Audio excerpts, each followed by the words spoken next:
Welcome to The Explainer. Have you ever just looked around at, well, everything and wondered what it really takes to build our world? Today, we're going to dive straight into the mind of an engineer by cracking open the one thing that stands between them and a license to build, their final exam. So, what is the connection between a 100-story skyscraper and some kind of cryptic math problem? Well, the answer is a very specific kind of mind, an engineer's. You see, our whole modern world is built on their ability to look at something like a bridge or a dam and see way more than just steel and concrete. They see this entire universe of invisible forces and incredibly complex calculations. They're literally trained to answer questions that, honestly, to most of us, look completely impossible. Okay, so take a look at this. I know, it might just look like a random doodle from a physics textbook, right? But this is actually an incredibly powerful tool called Moore's circle. Engineers use this to visualize and, actually understand all the different stresses pulling and pushing on a material. This is how they can predict with just mind-blowing accuracy the exact point where a steel beam might bend or a concrete column might crack under pressure. It's how they turn total chaos into predictable physics. So to really get inside that genius, we've got our hands on a real civil engineering exam. And I want you to think of this thing as a key.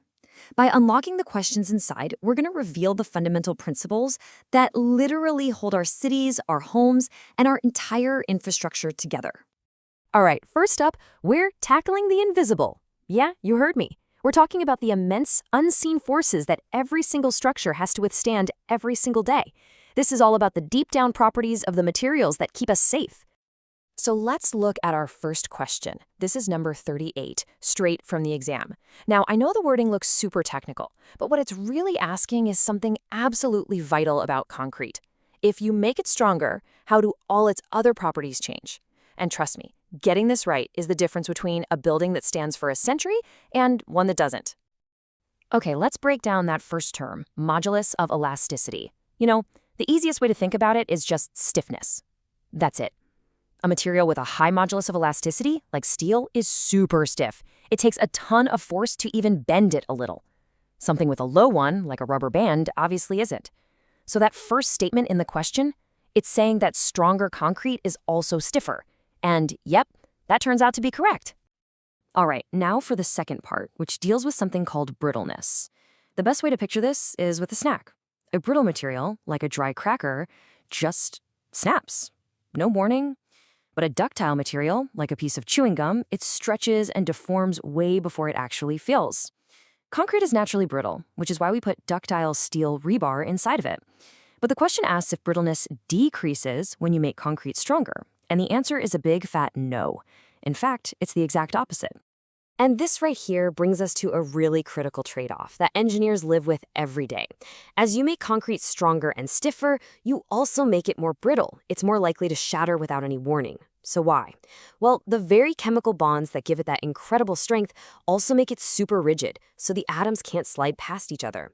This is why engineers are obsessed with finding the perfect balance. They need the strength, for sure, but they have to manage that brittleness by reinforcing it with that ductile steel. It's this perfect hidden partnership.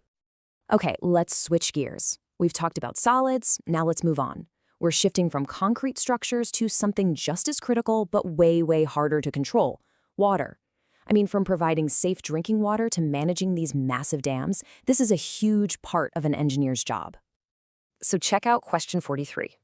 I know, it totally sounds like a word problem from a chemistry class, right? But this exact calculation is being done every single day at water treatment plants all over the world.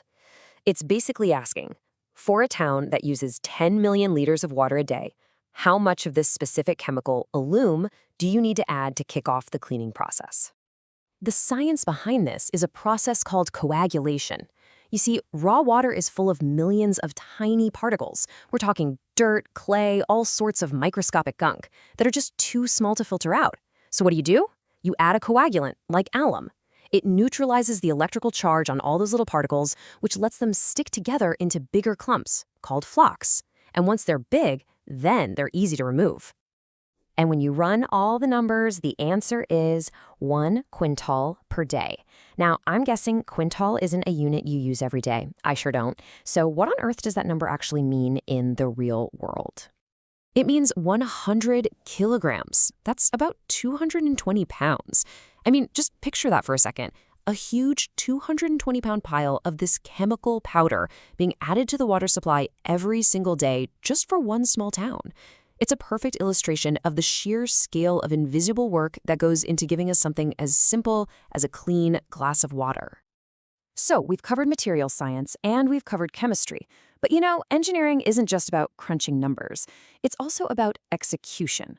For our final section, we're zooming out to look at the master plan, the real art of logistics that turns a blueprint into reality.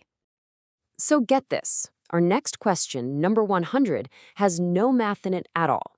It's a pure logic puzzle. It asks the engineer to put 6 different stages of project planning into the correct order.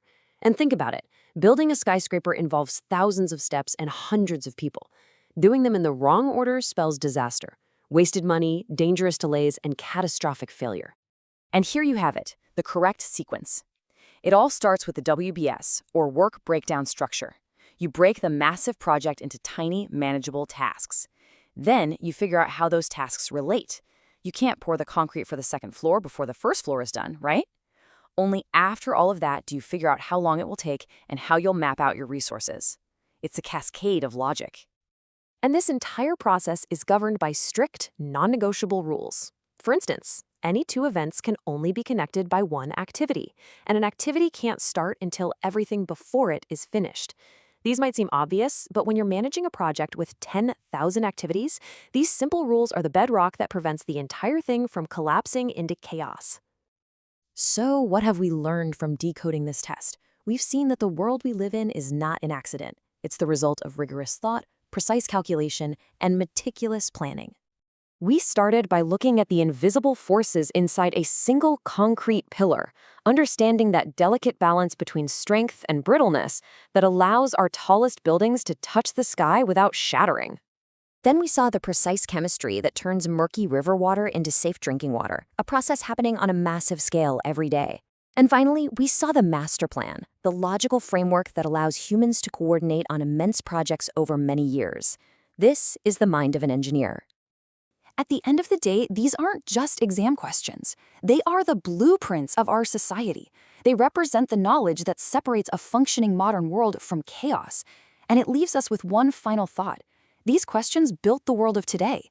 What are the new, even harder questions that the next generation of engineers will have to answer to build the world of tomorrow?